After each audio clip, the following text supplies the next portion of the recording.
Senator Madigan. I speak today of a young man and of the cruelty to which he has been subjected. I speak today of genocide and of how this government is complicit. And I speak of how Australia is now lining up alongside Russia, China and Cuba to actively undermine a push for an international inquiry into human rights abuses in Sri Lanka. I will call this young man David, and I've met with him on numerous occasions. I've spoken to him at length.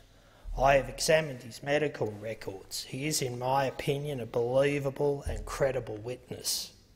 David, not his real name, is a Tamil asylum seeker currently in community detention in Australia. Earlier this year, he was undertaking some duties at the house of his host family in Australia when he knocked his elbow. A short time later, his arm blew up in a way disproportionate to the injury. At the local hospital, X-rays revealed 17 metal pins sitting in the muscle of his arm. This man had 17 metal pins sitting below the flesh, buried in the muscle of his arm. These pins were inserted and left there during a period of systemic torture from 2009 to 2012.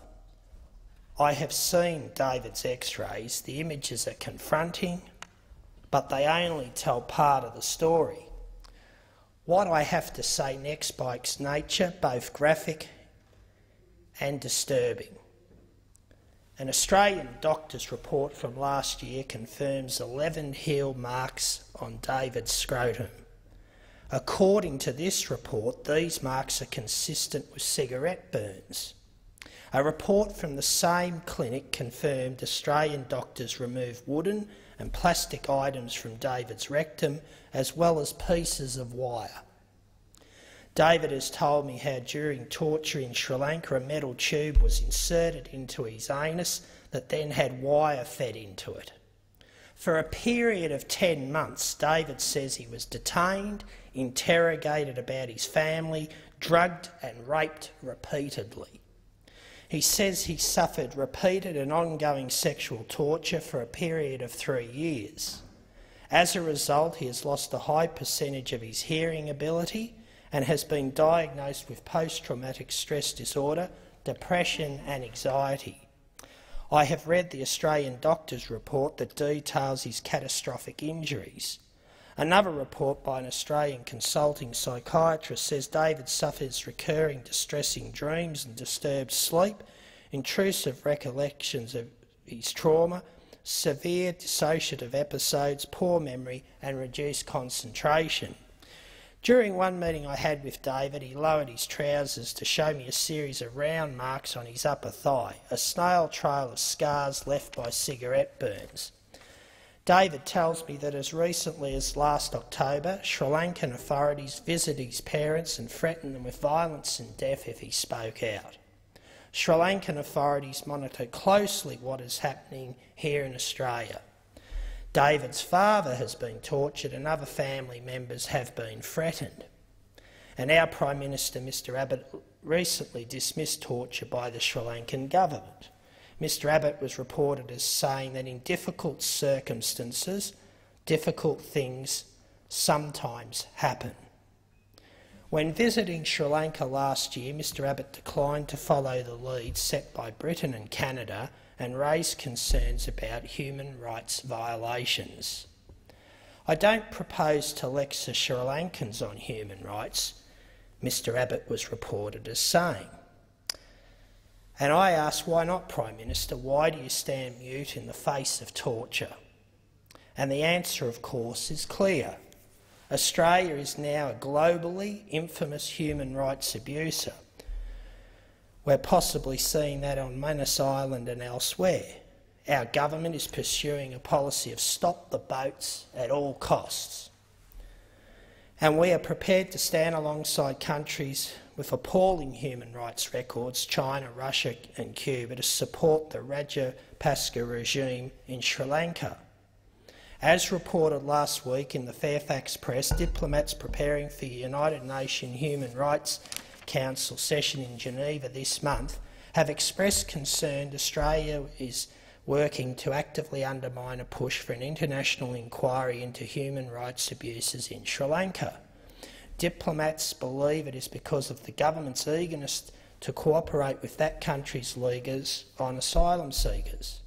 Prime Minister Abbott announced in November that the government would give Sri Lanka 2 Bay-class patrol boats at a cost of $2 million to help the country stem the flow of asylum seekers to Australia. That was part of a wider agreement between the countries which has led to the Sri Lankan Navy, with Australia's help, intercepting and returning boats trying to depart the Sri Lankan coast. Well-placed sources involved in the preparations for the UN meeting have said there is deep concern among United States and British officials at Australia's position, according to Fairfax. There have been reports that the US could call for an international investigation into alleged war crimes and crimes against humanity committed in the dying days of Sri Lanka's war in 2009. It has fought between 40 and 70,000 civilians lost their lives in the final phase of the war, particularly as government forces advanced on the Tamil Tigers in the country's north. And of course the reports we're getting now are very clear. The Rajapaksa regime continues its reign of terror and torture and human rights violations. As recently as last month, Amnesty International said the climate of fear and harassment in Sri Lanka continues to be very real, and the ramifications for Australia, the war against humanity in Sri Lanka and the current oppressive human rights regime means that the country has an ability to flood Australia with asylum seekers. The Rajapaksa regime can turn on or turn off the tap when it comes to asylum seekers. In fact, there have been some reports that the biggest people smugglers in Sri Lanka are in fact part of the President's family. Our current Foreign Minister, Ms Bishop, speaks in the same words as our former Foreign Minister, Mr Carr.